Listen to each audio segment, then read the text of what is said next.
Partisë Socialiste Edi Rama në vijim të fushatës zbriti në komunën e Golemit.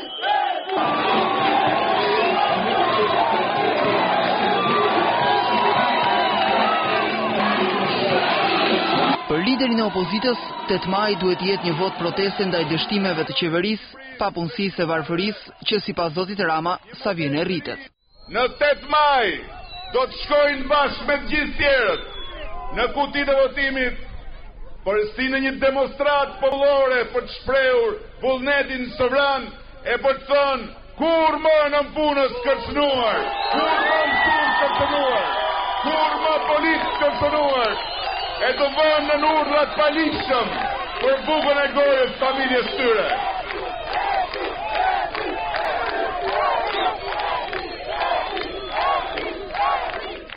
Në 8 maj tha kryetari i Partisë Socialiste, shqiptarët duhet i thonë kur më kabinetit të Kusaris, i cili si shta ai ka lënë plot 1 milion të papun rrugëve pas një të ardhur për familjet e tyre. Taliu u thot shqiptarëve ejani në shtëpinë e qytetarëve.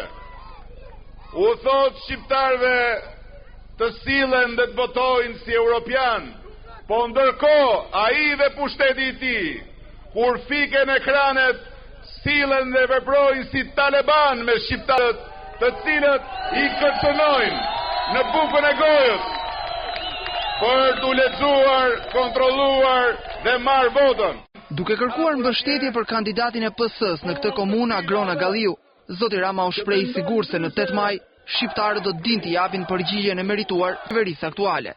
Magjia e demokracisë është e gjitha tek fakti që çdo njeri i zakonshëm, çdo i panjohur deri në fshatin më të largët përmes votës mund gjykojë dhe të ndërshkojë qeverinë duke larguar shërbëtorin e keq dhe duke votuar për shërbëtorin e mirë.